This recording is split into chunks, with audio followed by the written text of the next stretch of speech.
What's up, guys? This is Bustian here, coming at you with a Power Rangers action card game deck profile. Derek over at CCG Replays and myself are running a Power Rangers January month where we are both showing off Power Rangers ACG related stuff. He very kindly built me a few decks a year or so ago, and we've been playing on and off with these decks. This one is the Ninja Storm deck that I run. It is my favorite one out of the ones I have. It is not a particular win con based strategy. It's more like constantly controlling the hand of your opponent and being able to win through limiting their options and discarding what's in their hand. So starting with 0 drops, we have a red and a yellow Ninja Storm Ranger. I'm showing these two together because they are very similar in that they can be discarded from your hand, and you can change the rock, paper, scissors.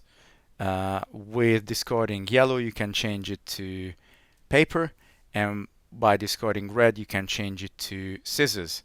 So you can either gain yourself bonus damage, or you can deter your opponent from being able to deal you bonus damage depending on the result. We also have the scroll effect, so if they battle during the rock, paper, scissors step, you can re-roll your rock, paper, scissors, and you can change it. On a 1 or 2 you get rock, 3, 4 you get paper, 5, 6 you get scissors. But these are the first two 0 drops. Moving on, we've got 2 copies of red Ninja Storm Ranger. Very basic 0 drop Ranger, really. If you lose, your opponent has to discard a card. And same goes to the yellow Ninja Storm Ranger, where if you lose, your opponent has to discard a card. So they're like the very basic fundamentals. They're usually going to lose, but you obviously got to read what your opponent's doing when they're going to drop like a big card or a small card, and just, basics of hand control. We also got 2 blue Storm Ninja Rangers, exactly the same, slightly different stat line, but basically, for all intents and purposes, they do the same thing. Moving on to 1 costs. We've got 2 copies of Navy Ninja Storm Ranger, and now we go up to the realm of 2 damage. Still got the scroll, slightly better stat lines. This is also a villain card, not just a ranger, so you can run this in villain decks. If you win, your opponent randomly discards 1 card from their hand. And this is exactly what the Crimson Ninja Storm Raider does as well. If you win, your opponent randomly discards a card from their hand. Same as in it's a ranger and a villain, 2 damage. We got the scroll, and again, a slightly better stat line compared to the 0 costs. And then finally, we get 2 green Samurai Rangers here.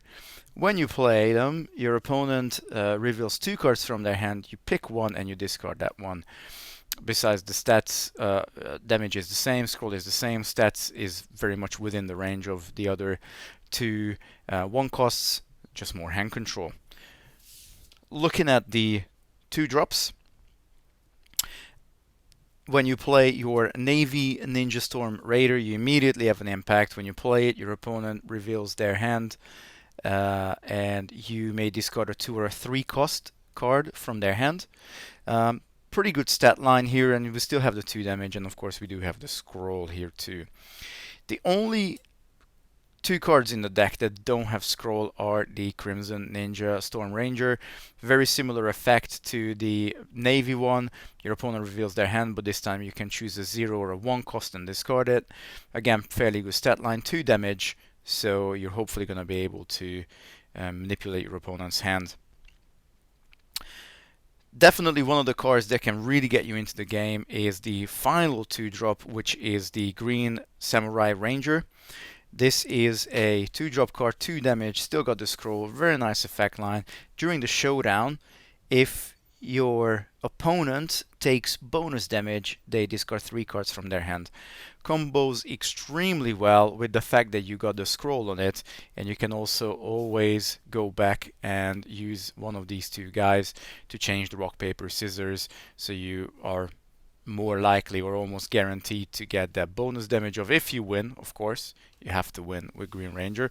But if you get that off, you can then free drop the Super mode, Green Samurai Ranger Super mode. This would normally cost you 3, but if your opponent has 4 less cards in their hand, you can free drop this guy, and it deals 3 damage, and it's got a cracking stat line as well.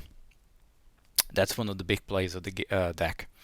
And then finally we got the group card, the Ninja Storm Power Rangers. This is a 4-drop, deals 3 damage, has max on 1, 4, and 6, which is really, really good. And I mean, obviously for that cost, it ideally should be as well. And when you play it, your opponent reveals their hand, and you may discard 1 card from their hand. This is it for the Rangers, and then let's look at the Zords. We are running 2 copies of Storm Megazord Lightning mode. It's a 4-cost, 3 damage, really good stat line. 5 and 6 are both max.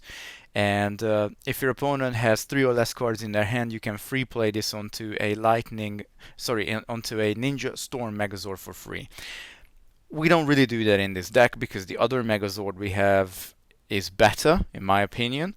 It only has 1 max, but it has a damage output of 4. This is the Storm Megazord. When you play it, your opponent immediately has to discard 2 cards from their hand, and if you lose, then your opponent has to discard 2 cards from their hand. It only has max on 6 plus, but it still has a very, very good stat line that's going to beat anything besides max pretty much, and you get 4 damage off it if you can double. That's 8 damage if you can, again, maybe use these guys to change your rock, paper, scissors. It could be the finisher of the deck. So thank you very much for joining me, guys, for this deck profile. Please leave a like, share, and subscribe, and we will be coming at you with more Power Rangers ACG deck profiles in the month of January. Peace out, YouTube.